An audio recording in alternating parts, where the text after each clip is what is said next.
नमस्कार साथियों, स्वागत है आप सभी का अंकित इंस्पायर्स इंडिया पर। मैं हूं अंकित अवस्थी। आप हैं मेरे साथ में एक ऐसे सेशन पर चर्चा करने के लिए जिसकी शुरुआत मैंने काफी दिन पहले कर दी थी। कौन सा सेशन, कुछ याद आ रहा है? मैंने आप लोगों को आज से लगभग 12 दिन पहले एक न्यूज पढ़ाई थी जिसे मिलियंस में लोग देख चुके हैं। न्यूज थी कि भारत के बैंकिंग सिस्टम से 9.21 लाख करोड़ रुपए गायब हो गए और इसके ऊपर मैंने प्रॉपर तरीके से आपको जानकारी देते हुए यह बताया था कि सरकार को इस बात से चिंता है कि देश के अंदर ब्लैक मनी बढ़ चुकी है। यह न्यूज हम तक तो पहुंचते पहुंचते बहुत देर हो जाती है। सरकार को तो ऊपर से ऊपर ही फोन आरबीआई का चला जाता है कि सर जी, जो नोट छापे थे वो वापस बैंकों में नहीं आ रहे हैं। तो बोले फिर कहां जा रहे हैं? बोले लोग अपने घरों के अंदर छुपा के रख रहे हैं। इसका मतलब आपको टैक्स नहीं मिल रहा। और जो नोट हमने जारी किए 2000 के, अब तो हमने छापने भी बंद कर दिए हैं, फिर भी कुछ फर्क नहीं पड़ रहा। मार्केट के अंदर जस की तस है। लोगों ने एक नाम से नहीं, कई नामों से पैसे निकाल निकाल के बैंकिंग सिस्टम से कई लोगों को, अपने कर्मचारियों को, कुछ गरीब लोगों को इकट्ठा करके आधार कार्ड, पैन कार्ड पकड़ा करके पैसे निकलवा लिए। सर, पूरा की पूरा ब्लैक मनी वापस से मार्केट में जा चुका है। सरकार को बड़ा फ्रस्ट्रेशन हुआ क्योंकि जब देखो तभी कोई ना कोई आकर ये याद दिला देता है कि डीमोनेटाइजेशन फेल हो गया। अब जब ये बातें आप और हमारे बीच में इतनी चर्चा का विषय बनी तो क्या सरकार तंग आकर बोल रही है क्या कि जाओ बेटा अब नोट ही नहीं छापेंगे? और तो छोड़ो, अभी तक सुन रहे थे कि 2000 का नोट नहीं छापेंगे, बाकी सब चीजें साइड में हटाओ, हम कोई सा भी नोट नहीं छापेंगे। ऐसा कुछ हो रहा है क्या? क्योंकि हमें तो कुछ ऐसा ही लग रहा है। क्योंकि देखिए, कहते हैं ना, जंगल में आग लगी होती है तो धुआं उठना शुरू हो जाता है। बस बारिश होने वाली होती है तो बादल होने लग जाते हैं। आपकी तबीयत खराब होने वाली होती है तो आपको थकान का एहसास होने लगता है। हमें भी लग कुछ ऐसा ही रहा है क्योंकि जो कहते हैं ना, एक तरह से इकोनॉमिक पंडित हो रखे हैं हम कि पूरी जानकारियों को अगर जोड़ें तो कुछ इस तरफ ही इशारा कर रही हैं। चलिए मैं आपको भी देखता हूं, अगर आप भी ऐसा सोचते हैं तो बता दीजिएगा। अदरवाइज सेशन एंड होने के बाद आप क्या सोचते हैं वो अपनी राय कमेंट बॉक्स में हमें दे के जाइएगा। चलिए शुरू करते हैं। इधर देखिए, आप यहां पर जो ये न्यूज देखें, इसका इंपैक्ट अगर नहीं देखें तो एक बार जाकर देख लीजिएगा। कमेंट बॉक्स में मैं इस न्यूज को पिन जरूर करवाऊंगा। इसके अलावा मैं एक चीज और बताता हूं आपको। पहले तो हमने जो नोट छापा बैंक से वो वापस लौट कर नहीं आया। नंबर दूसरा, आरबीआई को हर साल नोट छापने के ऊपर कितना पैसा खर्च होता है इस पर भी नजर डाल लीजिए। लगभग 5000 करोड़ रुपए प्रिंटिंग पर खर्च हुआ था वर्ष 2021-22 के अंदर। नोट की प्रिंटिंग पर 5000 करोड़ रुपए। अब आप पूछेंगे और 5000 एक्स्ट्रा छाप लिए होते, कहने की क्या जरूरत थी? ऐसा नहीं होता है। ये जितनी भी फिएट करेंसी हैं जिनको लेकर गवर्नमेंट ये कहती है कि हाँ मैं हस्ताक्षर करके बोलता हूं कि ये करेंसी मार्केट में जाएगी, उनके पीछे कुछ बैकिंग भी होती है। उतना सामान आपके उसमें गोडाउन में भी होना चाहिए, ठीक है? तो इस प्रकार से आरबीआई की जो स्पेंडिंग है वो 5000 करोड़ रुपए, और जब नोटबंदी हुई थी ना तब 8000 करोड़ रुपए खर्च हुए थे नोट की छपाई के ऊपर। एक बार तो कहते हो कि नोट गायब हो गया, छपाई पर खर्चा हो गया। कहना क्या चाहते हो? अभी रुको और सुन लो। आरबीआई ने खुद 2000 फाइनेंशियल ईयर 2022 के लिए कहा है 79,669 पीसेज ऑफ 500 रुपीज काउंटरफेट, यानी कि जाली नोट पकड़े जा चुके हैं। यानी जाली नोट भी नहीं रुक रहे हैं।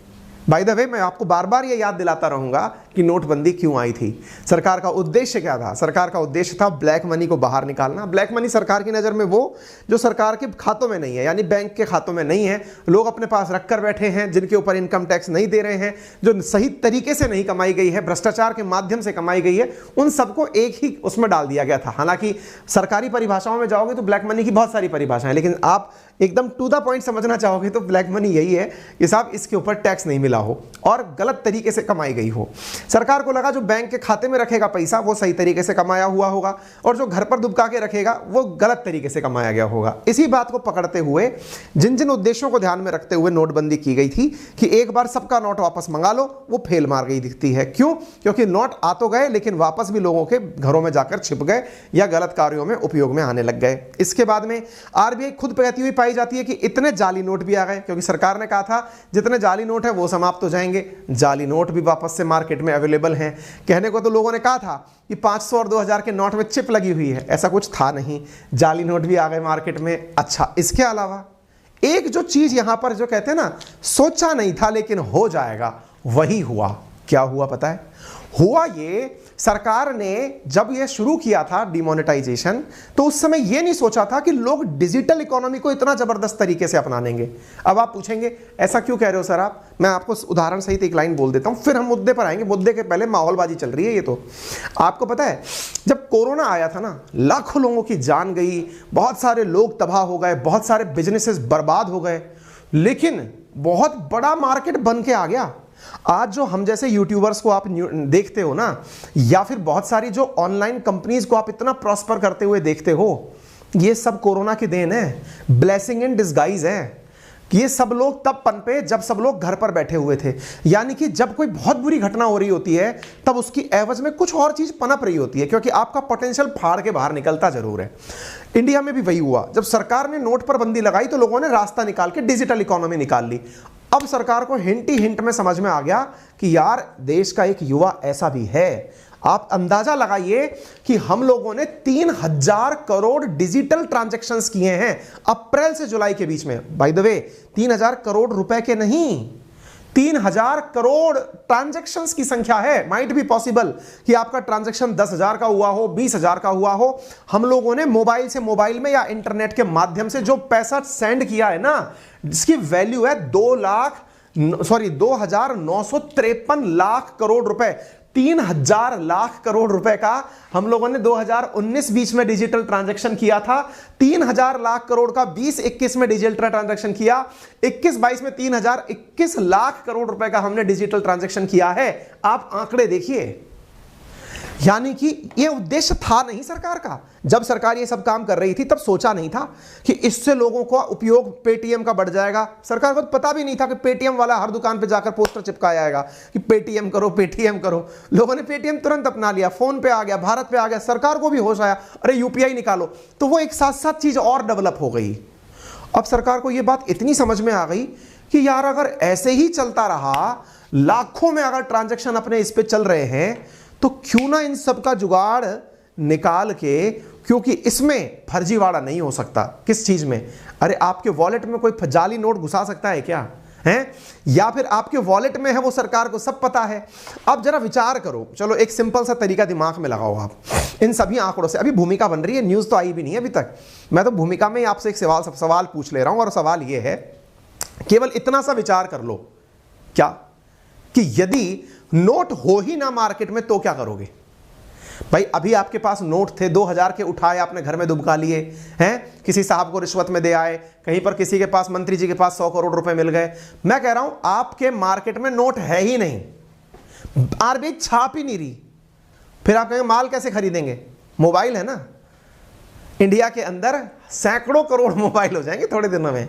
अभी इंटरनेट कनेक्शन के उपयोगकर्ताओं की अगर हम बात करें तो वो भी 70-80 करोड़ से ऊपर निकल चुके हैं। देश की आबादी का लगभग 85% जो है ना, वो डिजिटल हो चुका है। ऐसी स्थिति में मोबाइलधारी हो चुका है।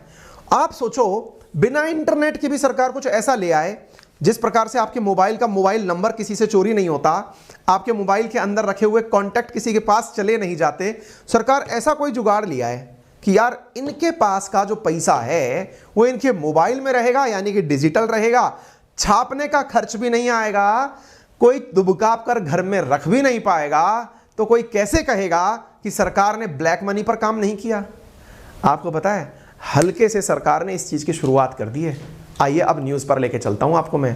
न्यूज ये है कि आरबीआई जल्दी ही एक पायलट प्रोजेक्ट लॉन्च करने जा रही है। पायलट प्रोजेक्ट का मतलब बता दें, ये सचिन पायलट नहीं है जिनको आरबीआई लॉन्च कर रही हो। पायलट का मतलब होता है कोई भी कार्य होने से पहले उसे किसी एक एरिया में चलाकर देखा जाता है। जैसे आरबीआई ने 4 बड़ी बैंकों को चुना है इस काम के लिए कि आप करके देखिए, रुपये की जगह लोगों से कहिए मोबाइल में पैसा लेकर चले जाएं।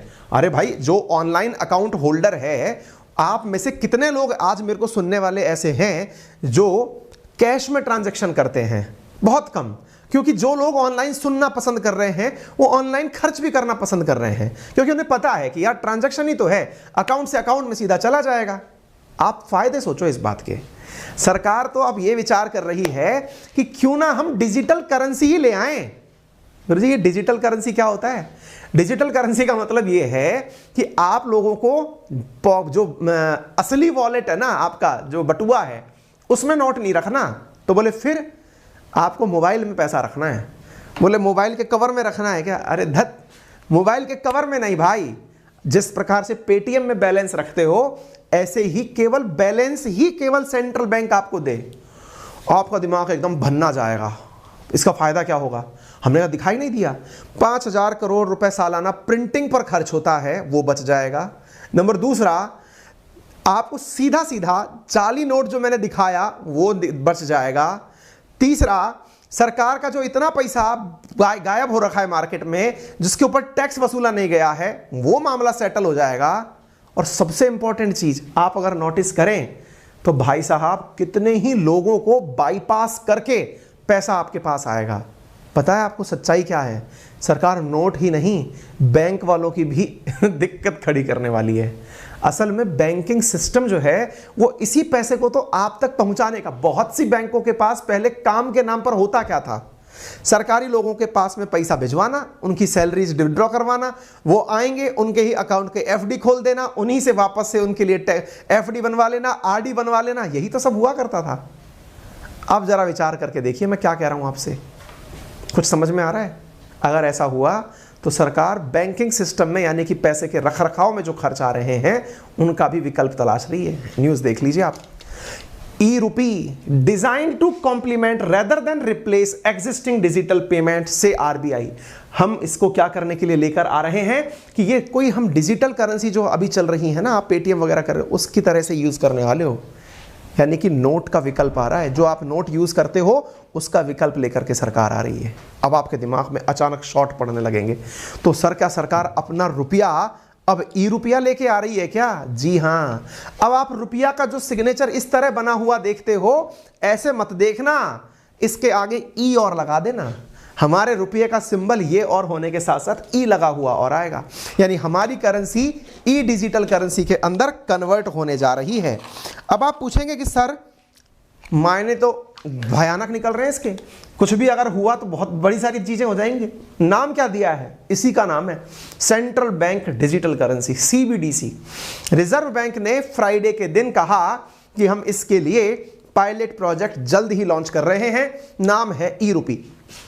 आप में से कुछ बच्चे जो करंट अफेयर्स एग्जाम के लिए पढ़ते हैं उन्होंने इस ई रूपी शब्द को पहले भी सुना होगा। उसे इस प्रकार से सुना होगा, ERUPI। मोदी जी के द्वारा 2 अगस्त को लॉन्च की गई योजना थी एक, वो अलग थी, वो पर्सन और पर्पस स्पेसिफिक योजना थी, उसको साइड में हटा दो। ये भाई साहब बैकग्राउंड में सब चीजें चेक करके देख लिए। ई रूपी करके योजना जो मोदी जी ने लॉन्च करी थी ना, वो भी एक प्रकार की थी बिल्कुल ऐसी जैसी, लेकिन उसमें यह कहा कि नहीं नहीं ये तो हमने स्टूडेंट्स के लिए लॉन्च की है, नहीं नहीं हमने ये तो केवल महिलाओं के लिए लॉन्च की है, नहीं नहीं ये जरूरतमंदों के लिए हमने पैसा देने के लिए योजना लॉन्च की। सब चीजें कर करके देख ली सरकार ने, कैसे कैसे तरीके निकलेंगे इसके। तो ये सीबीडीसी है, सेंट्रल बैंक की डिजिटल करेंसी, यही शॉर्ट फॉर्म में मैंने आपके सामने मेंशन किया हुआ है। आरबीआई ने कहा कि ऐसा होने से हमें बहुत सारे फायदे होंगे। E rupee will provide an additional option to the currency available from the money. It is substantially not differentiate from the bank note. Bank note से अलग नहीं होगा, but being digital it is likely to be easier, faster, cheaper. ये तो हमें भी पता है। हो सकता है कि आप अपने ये कहें लोगों से शुरुआत में कि बेटा अपने अकाउंट में पैसे मत, आप कैश मत लो, बैंक वाले आपको ऑफर देने लगे कि अवस्थी जी अकाउंट में कितना पैसा है, हमने साहब 1000 रुपया है, एक काम करिए हम आपको 1100 रुपये देंगे लेकिन आप कैश मत लीजिए, या फिर अरे छोड़ो 1010 रुपये ही दे देंगे हम आपको। क्यों? क्योंकि आपने हमारी बहुत सारी पैसे बचा लिए। कौन से पैसे बचा लिए? छपाई बचा ली। आप इसको निकालोगे, एटीएम हमको चलाना पड़ेगा, ये सब करना पड़ेगा, इतना तामझाम खर्च करना पड़ेगा, नहीं करेंगे। आपको पता है सेंट्रल बैंक भविष्य में जिस प्रकार से आज योजनाओं का पैसा अकाउंट में आ जाता है, विचार करिए बैंक के पास जाने का काम ही नहीं बचेगा। बैंकों के काम कुछ और हो जाएंगे फिर कि तुम लोग तो बिजनेस ग्रो करने पे काम करो, कि बिजनेस कैसे बड़ा किया जाए। ये छोड़ दो, सरकार एक क्लिक पे आरबीआई से कहेगी बटन दबाओ, लोगों के पास मोबाइल में पैसा पहुंचाओ। जब सब कुछ डिजिटल हो रहा है तो पैसा डिजिटल क्यों ना हो। और उदाहरण में तो हम देख ही चुके हैं, भारत जहां 3000 लाख करोड़ रुपए के ट्रांजैक्शन एक क्वार्टर में कर डालता है साहब, सोचकर देखिए कहां जा रहे हैं हम लोग। आपको मालूम होना चाहिए बजट में भी इस बारे में चर्चा की गई थी। फरवरी 1 को जब निर्मला सीतारमण जी का बजट था उसमें कहा गया था कि इंडिया जल्दी ही अपनी डिजिटल करेंसी लेके आने वाला है। आरबीआई इसकी तैयारी कर रहा है।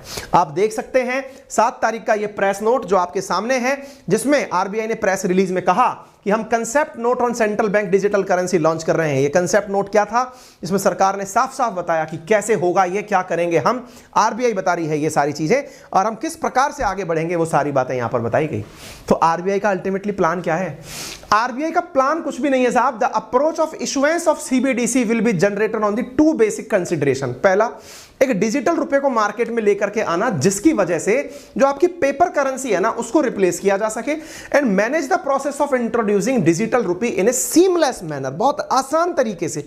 आप में से बहुत सारे लोग डर जाएंगे, सर कोई हमारे मोबाइल को चोरी कर लिया तो क्या होगा, सर हमारे पैसे को किसी ने हैक कर लिया तो क्या होगा। मैं सिंपल सा पूछ रहा हूं, आपके बटुए में इतने दिन से आपका एटीएम कार्ड रखा हुआ है, कोई लपड़ मार के आपसे एटीएम कार्ड छीन लिया तो क्या होगा। नंबर दूसरा, आपका पर्स जो जेब में रखा हुआ है आपसे गिर गया तो क्या होगा, पैसा तो उसमें से भी रखा चला जाता है? आप जो आज अपने पास में एटीएम कार्ड या क्रेडिट कार्ड रखे घूमते हो, अगर कोई मशीन लेकर के आए, आजकल वो वाईफाई इनेबल्ड आ रखे हैं, आपके पास कोई जेब पर मशीन लगा करके बस टच करके निकाल ले जाए, 2000 रुपए तो खर्च से निकल जाएंगे, फिर क्या कर लोगे? तो पैसा जहां है वहां तो असुरक्षा तो है, लेकिन आप इस आधार पर कि पैसा चोरी हो जाएगा आप काम करना थोड़ी बंद कर देंगे। अल्फ्रेड नोबेल ने डायनामाइट जो थी वो माइंस को फोड़ने के लिए बनाया था, लोगों ने बॉम्ब बना लिया। तो साइंस को काम ही कहते हैं ना, साइंस दो धारी तलवार है। तो सरकार अगर ये काम करेगी तो दूसरी चीजों की भी संभावना बढ़ेगी, लेकिन उनका रोकथाम संभव है। उनके पता होंगे सेंटर्स की इस बंदे के पास चोरी हुआ है, साइबर थाने बना करके, या उनका काम तो संभव है, लेकिन जो घर में बन के पैसा भर के रखे हुए हैं उनका क्या करें, जो काला धन भरा हुआ है उसको कैसे दूर करें, उसके लिए यह तरीका है। हम में से कई लोग कई बार पनवाड़ी की थड़ी पर बैठ के कहते हुए पाए जाते हैं, ये तो सरकार चाहती नहीं है भाई साहब, इंडिया में तो जितना बैंकों में पैसा नहीं है उतना लोगों के घरों में पैसा है। कई बार कहते हैं, हम कहते हैं ये तो इंडिया के लोग बता देना, अगर हमारे पास रियल में पैसा कितना है तो हमारी देश की इकोनॉमी 5वें नंबर की नहीं नंबर 1 पर पहुंच जाए। हम लोग तो बताते नहीं है, छुपा छुपा के इतना पैसा रखा हुआ है। अरे कई लोग कहते पाए जाते हैं, अपन को पता है मंदी ने क्यों नहीं मारा, बोले क्यों नहीं मारा, अपने पास ऐसा पैसा था जो सरकार को पता नहीं था, हमने उससे अपना घर चला लिया। दुनिया मंदी में थी, हम तो अपने घर के पैसे से चला लिए। बेटा चिंता ना करो, सरकार उन सबको ऑनलाइन लेके आने की तैयारी कर रही है और आप बच नहीं पाओगे। तो व्हाट इज फिएट मनी? यही वो मनी है जिसको सरकार बैकिंग करने वाली है। यानी ये कोई क्रिप्टो करेंसी नहीं है जिसके बारे में आप ये सोच लें कि हाँ कोई और ही मालिक होगा। आरबीआई डिजिटल करेंसी ला रही है। फोन पे पेटीएम आपने जो लपालप यूज किया ना, उसका ही सरकार को मैसेज चला गया है कि ये लोग एकदम ऑलरेडी तैयार हैं। इनको बस कह दो कि आप जो इस पैसे को जो पेटीएम में लिए घूम रहे हो, इसे आप कैश नहीं करवा पाओगे। कैश नहीं करवा पाओगे से मतलब ये हुआ कि बैंक में जाकर के आप जब नए हरे हरे नोट निकाल के लाते हो वो नहीं निकलवा पाओगे। बाकी नोट की वैल्यू उतनी ही रहेगी, सरकार खुद उसकी गारंटी लेगी कि हाँ ये पैसा आपका ही है और हमारे पास है, सुरक्षित है। सरकार ने कहा कि हम इसको 2 प्रकार से यूज में लेंगे।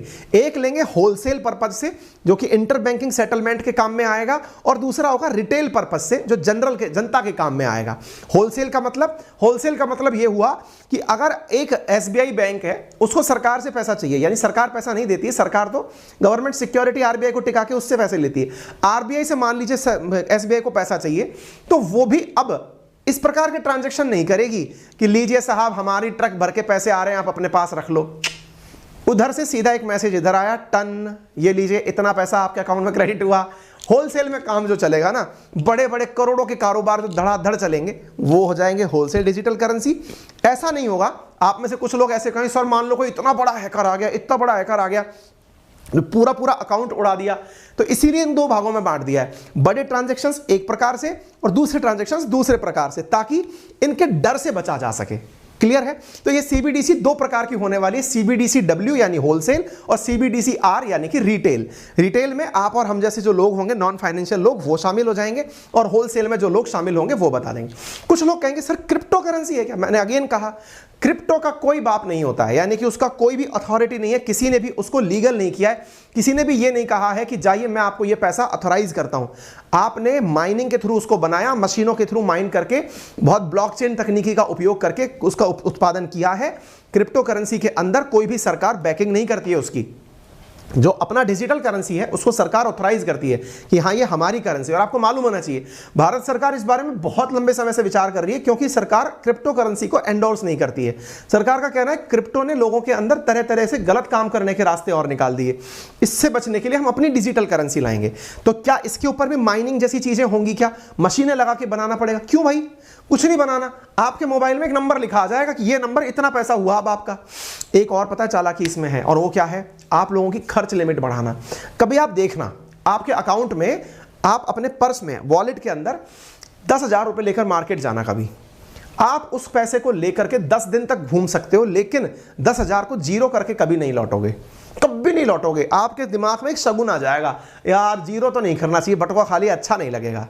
और दूसरी तरफ बताऊं, आपको क्रेडिट कार्ड दे दिया जाए और कह दिया जाए कि लीजिए साहब इसको खर्च करके आइए, 10,000 रुपए की अलाउड लिमिट होगी ना, आप पूरा निपटा के आओगे। आप कर्जा लेके और निपटा के आओगे, आपके अकाउंट में पैसे नहीं है, माइनस में पेमेंट करके आओगे। ये ऑनलाइन के सबसे बड़े नुकसान है, ऑनलाइन के ट्रांजैक्शंस में सबसे बड़ा नुकसान है, आदमी अपनी लिमिट से ज्यादा खर्च करता है। सरकार इसको बढ़ाना चाहती है, बोले इसको फील ही मत होने दो कि इसने कुछ कराया था। हाथ से नोकड़ा जाता है ना तो दर्द होता है, तभी तो मुंजी बनता है आदमी, फीलिंग ही मत आने दो। आपने देखा होगा, आपसे कोई भी कुछ कहे खट से, ये लो साहब, ऐसा नहीं होता है, ठीक है ना। तो उम्मीद है कि आपको ये बात समझ में आ जाए। तो it is totally different from digital crypto currency. इसमें कोई ब्लॉकचेन कम तकनीकी लागू नहीं होगी। सेंट्रल बैंक जो है अब सीधे आप तक पहुंचने का तरीका ढूंढ रही है। मैं तो ये कह रहा हूं कि बैंक वालों को भी अब थोड़ा सा टेंशन करने की जरूरत होनी चाहिए, क्योंकि मुझे ऐसा लगता है पर्सनली, हो सकता है मेरी सोच थोड़ी छोटी हो, क्योंकि कहीं ना कहीं अगर पैसे के ट्रांजैक्शन में बैंक का कंट्रीब्यूशन कम होता चला गया, क्योंकि जब सीधा ही सेंट्रलाइज सारे काम होने लगेंगे तो निश्चित ही मेरे हिसाब से, मैं फिर बोल रहा हूं मेरा समझ कम हो सकता है, आई एम नॉट इतना बड़ा, मैं कोई इकोनॉमिस्ट अमृत से नहीं हूं, मैं छोटे दिमाग से जो समझ पाया वो बता रहा हूं। पता चले कि कोई बैंक वाला मुझे ही भला बुरा कह के निकल ले, ठीक है। तो आम लोगों के लिए क्या होगा साहब, इससे फायदा होगा क्या? भाई देखो असली हाथ क्या है ना, इससे फायदा होगा। इसके पीछे का बहुत बड़ा कारण क्या है मैं वो बताता हूं अब आपको। क्या होता है, जैसे मान लो आज आपने किसी सरकारी नौकरी में, कहीं पर भी नौकरी में पैसा करके पैसा कमाया आपने, आप इंडिया में पैसा कमा रहे हैं, चाहे बैंक से कैश निकाल के लाओ या फिर आप अपने अकाउंट में रख के डिजिटल पेमेंट करो। आप में से कुछ लोगों के दिमाग में बेसिक सा सवाल बनेगा, अभी भी तो हम वैसे ही करते हैं सर, अभी भी तो हम अकाउंट में पैसा रखते हैं, वहीं से पे करते हैं, तो ये अलग प्रकार के चोचले की क्या आवश्यकता है? बिल्कुल सही सोच रहे हैं आप। जब हम अभी भी ऐसे ही करते हैं ना, फिर भी सरकार को उतने ही नोट छापने पड़ते हैं जितने पैसे आपके अकाउंट में हैं। उन्हें डर ये रहता है कि इसके अकाउंट में जितने पैसे हैं ये कभी भी कैश करवाने आ सकता है। अब वो उस डर से फ्री होना चाहते हैं कि इनके अकाउंट की इनकी आदत पड़ गई। जैसे मैं मेरी बताऊं, मुझे याद नहीं है कि मैंने कब कैश विड्रॉ किया था बैंक जाकर के, या एटीएम से भी कभी रेयर ऑफ द रेयर जाकर के पैसा निकाल लिया हो, क्योंकि कैश रिस्की होती है। वैसे भी कैश मतलब आप समझ जाएंगे। एनीवे, तो फिलहाल के लिए इस तरह से मैंने कहा यार ये चीज, अब सरकार क्या चाहती है कि मान लो अंकित अवस्थी के पास 1,000 रुपया है, इसके अकाउंट में पैसा है, लेकिन कल को ये मांगने आ गया मुझे 1,000 रुपए दो, तो प्रिंटेड फॉर्म में निकालना पड़ेगा। इसलिए सरकार को या आरबीआई को अपने लेवल पर सारे काम करके रखने पड़ते हैं। आपके पैसे को मेंटेन करना पड़ता है, बैंकों में पहुंचा के रखना पड़ता है, उतना पैसा मार्केट में रखना पड़ता है जितना आपके अकाउंट में है।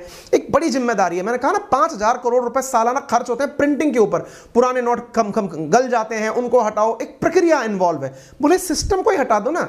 जो लोग डिजिटली काम कर रहे हैं उनसे कह दो कि आपके अकाउंट को डिजिटली चलने दो। अब आप उसकी लेने के लिए कैश मत आ जाना। दूसरा फायदा, अब मान लो कि सरकार ने एक बार आपको डिजिटल करेंसी पकड़ा दी, अब आपको वो पैसा इंडिया से बाहर, आपका बच्चा मान लीजिए कहीं दूसरे देश में, रशिया से एमबीबीएस कर रहा है, चाइना से कर रहा है, कहीं से भी कर रहा है, आप उसको पैसा भेजना चाहते हैं। पहले क्या होता है कि आपको हर बार जाकर बैंक के पास जाकर कहना पड़ता है कि ये मेरा धन है, इसको साहब डॉलर में कन्वर्ट कर दो या साहब इसको रूबल में कन्वर्ट कर दो, तब जाके पैसा भेजेंगे।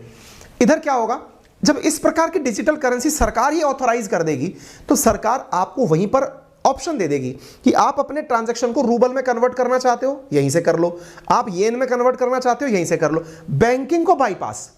इस तरह से आपको अंदाजा नहीं होगा, यूएई तो ऑलरेडी 50% जो अपनी करेंसी है ना वो लोगों को डिजिटल मनी के रूप में ही देता है।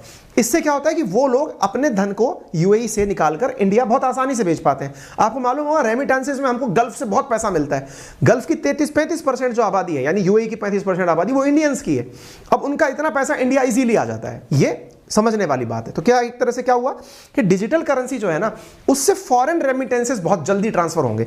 4 सरकारी बैंकों को as an pilot project run करने के लिए इसको भेज दिया गया है, जिनमें SBI, Punjab national bank, union bank of India, bank of Baroda शामिल है। उनसे कहा गया कि एक बार ना अब आप इसको करके देखो, डिजिटल करेंसी के रूप में चला के देखो। मैं तो केवल यह समझ पाया कुल मिलाकर सरकार प्रिंटिंग से बच रही है, दूसरा अकाउंट को इतना प्रमोट कर देगी लोगों के अंदर कि लोग अपने आप ब्लैक मनी का जो सीन है ना वो सतही समाप्त हो जाएगा। जब अकाउंट में सब है तो सामने वाले का दिख रहा है। धीरे धीरे जब लोगों में इतनी अवेयरनेस आ जाएगी तो आज आप सोच के देखिए, मैं माफी चाहूंगा बीच में मैं टॉपिक को कहीं और दिशा में ले जा रहा हूं, लेकिन फिर भी समझना चाहिए। क्या होता है ना, जैसे कि हम लोग बोलते हैं कई बार, हमारे केंद्रीय बैंक जो हमारी रिजर्व बैंक ऑफ इंडिया है, वो मॉनेटरी पॉलिसीज के माध्यम से repo rate, reverse repo rate, इनमें परिवर्तन करके महंगाई में कमी करना या फिर लोगों के अंदर थोड़ा उत्साह भरने का काम जब भी करती है तो वो फेल क्यों मार जाती है। जब एक बैंकिंग का एक बहुत बढ़िया आंसर आप तैयार करते हैं ना, तो उसमें ये सबसे पहला प्रश्न पूछा जाता है कि क्या कारण है कि भारत में मॉनेटरी पॉलिसी जो है वो बहुत इफेक्टिवली काम नहीं कर पाती, या सरकार की रिजर्व बैंक की नीतियां जो है वो देश की महंगाई के नियंत्रण में बहुत बड़ा योगदान नहीं दे पाती। क्यों? क्योंकि अभी आरबीआई के कंट्रोल में है ही नहीं, चीजें नहीं है। इसका मतलब क्या है, आप बैंक से डिपेंडेंट ना होकर के अपनी पैरेलल करेंसी लेके साथ साथ चल रहे हैं। कैश भर रखा है जेब में, बहुत दिनों से बैंक में डाला ही नहीं है उसको, उसी से काम चला रहे हैं। सरकार ये कहती है महंगाई बढ़ गई, कोई बात नहीं भाइयों, दियो इतना पैसा दियो, तो उस तरह से आप अपना काम कर ले रहे हैं। अगर ऐसा हुआ कि आपको डिजिटल करेंसी डिपेंडेंट कर दिया, कल को अब आरबीआई आपसे आकर बोलती है मैंने ये काम कर दिया है, मैंने रेपो रेट बढ़ा दी है, जैसे अमेरिका में होता है। अमेरिका में जैसे मैंने आपको पढ़ाया होगा, इन दिनों काफी पहले भी मैंने ये न्यूज पढ़ाई है, फेडरल रिजर्व बैंक जो उनकी है, फेडरल बैंक जो है, उसने जैसे ही इंटरेस्ट रेट बढ़ाई, इंडिया का स्टॉक मार्केट गिर गया। क्यों? क्योंकि लोगों ने यहां से निकाल के पैसा बैंक में वहां डाल दिया। वहां के जो अमेरिकन ने इंडिया में पैसा लगाया हुआ था, वो एफआईआई के माध्यम से, फॉरेन इंस्टीट्यूशनल इन्वेस्टमेंट के माध्यम से, वो मार्केट से पैसा निकाल के उधर भाग गए। तो इसका मतलब समझ रहे हैं, उनका पैसा इतना ज्यादा सेंट्रलाइज्ड है, सब कुछ पता है सरकार को किसके पास कितना पैसा है। हमारे देश में ऐसा नहीं है। अगर ये चीजें होने लग जाएंगी तो स्वतः ही सरकार की बहुत सी नीतियां सेंट्रलाइज्ड हो जाएंगी। इनके नुकसान नहीं है, फायदे ज्यादा हैं। अब में से कुछ लोग ये कहेंगे सर नुकसान भी तो हैं। बेटा नुकसान तो खाना खाने के भी हैं, देख रहे हो 4x4 हो गया हूं मैं, लेकिन इसका मतलब ये थोड़ी आप खाना बंद कर दोगे। नुकसान हर चीज के हैं। सकारात्मक अगर चीजें ज्यादा होती हैं तो अपना ली जाती हैं, एंडोर्स कर दी जाती हैं। ठीक है, तो उम्मीद है कि आप लोगों को यह बात अच्छे से समझ में आ गई होगी। सरकार इन्हें 2 प्रकार से लागू करेगी, एक तो डायरेक्ट तरीके से, एक इनडायरेक्ट तरीके से। डायरेक्ट मतलब सीधा आपसे कॉन्टैक्ट, और एक आप तक किसी एजेंसी के माध्यम से चीजें पहुंचाई जाएंगी। धीरे धीरे इसके बारे में और चीजें आएंगी। ये जो आज इन्होंने जो नोट जारी किया था, उसके पीछे का बड़ा रीजन ये था, हम जैसे लोग इस पर अवेयरनेस क्रिएट कर सकें, लोगों को बता सकें कि सरकार क्या चाह रही है। तो उम्मीद है आपको ई रूपी शब्द, ये ध्यान रखिएगा, ई रूपी ये शब्द समझ में आ जाए। एक सवाल दिमाग में और बचा रह जाएगा, और वो ये है कि सर ये तो केवल इंटरनेट डिपेंडेंट चीजें होंगी ना? जी नहीं। जब आप लोगों को आजकल ट्रांजैक्शन करने के लिए बिना इंटरनेट के भी मोबाइल से ट्रांजैक्शन करने की सुविधाएं दी जा रही हैं, धीरे धीरे ये चीजें और आगे बढ़ेंगी। बिना इंटरनेट के ही ट्रांजैक्शन सब जगह हो जाएंगे, ऐसी सरकार की कोशिश रहेगी। ठीक है, इसके साथ साथ आपकी जो जनधन मोबाइल अकाउंट वाली जिम्मेदारी है वो भी हट जाएगी। मोबाइल में ही सारा धन हो जाएगा, तो जनधन रह जाएगा। उम्मीद है आपको ये बात समझ में आ जाएगी। आपके दिमाग में अगर कोई और भी देश है क्या जो ऐसा कर रहा है? जी हाँ, 11 देश डिजिटल करेंसी ऑलरेडी लॉन्च कर चुके हैं, लेकिन वो बहुत छोटे छोटे देश हैं। चाइना हमसे 2 साल पहले से इसके ऊपर पायलट प्रोजेक्ट चला रहा है। भारत सरकार भी इस पर पायलट प्रोजेक्ट चला रही है। अमेरिका और ब्रिटेन जैसे देश जो हैं इस पर रिसर्च कर रहे हैं। दुनिया इस बारे में सोच रही है। चाइना ने हमसे 2 साल पहले ही पायलट प्रोजेक्ट रन कर दिया है। पायलट का मतलब फिर से बता दूं, कुछ लोगों के ऊपर अप्लाई करके देख रहे हैं कि करके देखते हैं इनके ऊपर क्या रिएक्शंस आते हैं, सकारात्मक अथवा नकारात्मक। नकारात्मक आए तो छोड़ देंगे, क्लियर है। ऐसे ही प्रधानमंत्री ने 2 अगस्त के दिन एक चीज और लॉन्च की थी, और वो थी ई रूपी। अब आप इस ई रूपी से और आई की जगह ई लगे वाले से कंफ्यूज मत होना। ये जो योजना थी इसके अंदर पर्पस स्पेसिफिक थी, a person and purpose specific digital payment system था, जिसके अंदर सरकार ने कुछ सर्विस प्रोवाइडर्स को सीधा पैसा देने के लिए ऑनलाइन ट्रांजैक्शन किया था। अभी जो आरबीआई जिस पर चल रही है उसको आप सीबीडीसी के नाम से जान के रखिएगा, यानी सेंट्रल बैंक डिजिटल करेंसी। ठीक है, उसको ई रूपी से कंफ्यूज मत करिएगा। ई रूपी सरकारी योजना के रूप में आप केवल इतना ध्यान रख सकते हैं। अपनी राय जरूर दीजिएगा। सेशन जरूर लंबा हुआ, लेकिन मैंने कोशिश की है कि आपके दिमाग में जितने भी प्रकार के डाउट्स थे उन्हें खुद से लेने की। उम्मीद है कि मैंने अधिकांश चीजें सेटल की होंगी। फिर भी आपके क्या और डर हैं, अगर ऐसा हुआ तो क्या होगा, ये सारी बातें हमें कमेंट बॉक्स में